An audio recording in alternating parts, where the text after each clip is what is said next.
अस्सलाम वालेकुम गाइस। आज हम फिर से आ गए इस्लामिक वीडियो के ऊपर रिएक्शन करने के लिए। तो आपके मैंने देखा हमारे चैनल पे 100 में से 40 लोग सिर्फ सब्सक्राइब करते हैं, उसमें भी कोई चला जाता है।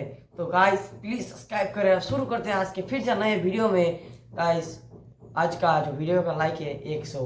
और शुरू करते हैं इस वीडियो को। अस्सलाम वालेकुम दोस्तों, मेरा नाम आसिफ खान और आप देख रहे हैं इंडियन मुस्लिम। हजरत आदम अलैहिस्सलाम के दुनिया में आने के बाद उनकी औलाद दुनिया में खूब फली फूली, लेकिन एक मुद्दत गुजर जाने के बाद वो लोग अल्लाह को भूल चुके थे और एक खुदा के बजाय उन्होंने मिट्टी और पत्थर के कई खुदा बना लिए और उनसे ही अपने मुरादे मांगने लगे। हजरत नूह अलैहिस्सलाम ने अपनी कौम को अल्लाह ताला के एहसानात जतलाकर सीधे रास्ते पर चलने की तलकीन की और इस बुरी राह से मना फरमाया। आज की इस वीडियो में हम आपको बताएंगे हजरत नूह अलैहिस्सलाम और उनकी कश्ती के बारे में कि नूह अलैहिस्सलाम की कश्ती आखिर अब कहाँ है। बिलाखिर वैज्ञानिकों को जवाब मिल ही गया है कि ये कश्ती अब कहाँ है। इसे जानकर आपको भी हैरत होगी।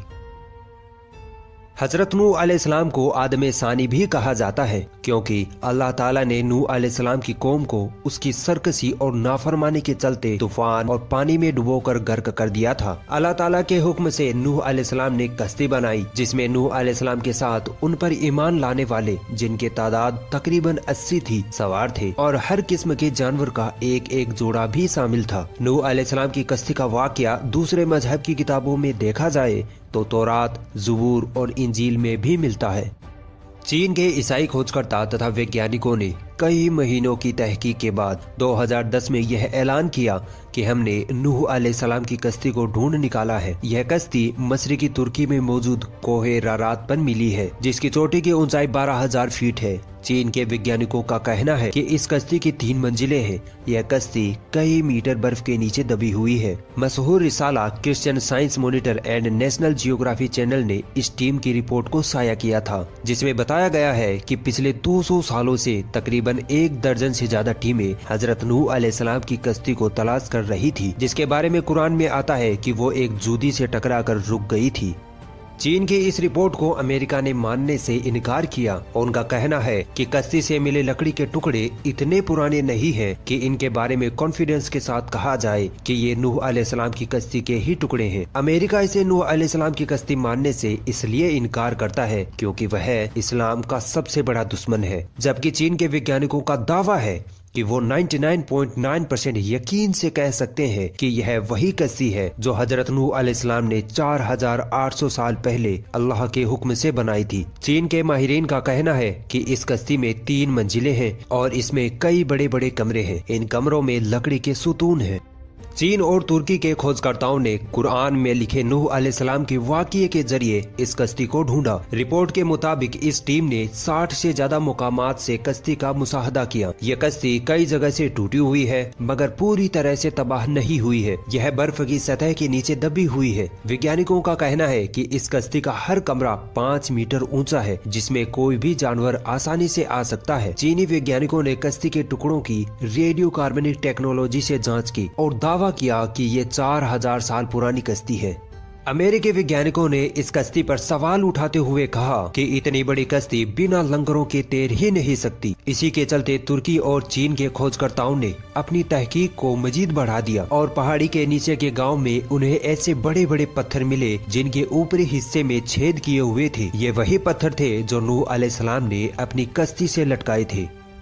नूह अलैहिस्सलाम की कश्ती का एक और सबूत तब मिलता है जब सेकेंड वर्ल्ड वॉर में लियोनार्ड नामी बरतानवी फौजी लड़ाई में हिस्सा लेने इराक गया। लियोनार्ड को तारीख और पुरानी चीजों में काफी दिलचस्पी थी, इसलिए उसने इराक के बाजारों में मुख्तलिफ पुरानी चीजें खरीदना शुरू की। जब वह चल बसा तो ये सारी चीजें उसके बेटे साइमन के हिस्से में आई और उसने ये सारी चीजें बरतानिया के म्यूजियम के हवाले कर दी। ब्रिटिश वैज्ञानिक रोंगफिंकल ने इन पुरानी चीजों का मुआयना किया तो उनको एक तख्ती मिली जिसमें कदीम मसूरी भाषा में कुछ लिखा हुआ था। सख्त मिट्टी से बनी तख्ती की इबारत का जब उन्होंने तर्जुमा किया तो वो हैरान रह गए। तख्ती पर लिखा था कि जब इंसानों के गुनाह बढ़ गए तो खुदा उनसे नाराज हो गया और फिर उसने गुनाहगारों को पानी में डुबोने का फैसला किया। तब फरिश्तों ने वादिय तजला और फराद में आबाद एक नेक इंसान तक ये पैगाम पहुंचाया कि वो एक कश्ती तैयार करे जिसमें नेक लोगों के अलावा तमाम जानवरों का एक एक जोड़ा भी शामिल करे। इस तख्ती में कश्ती को इतना बड़ा बताया गया है कि वो एक फुटबॉल के मैदान के बराबर थी। माहिरीन ने अंदाजा लगाया है कि ये तख्ती 4,500 वर्ष पुरानी है।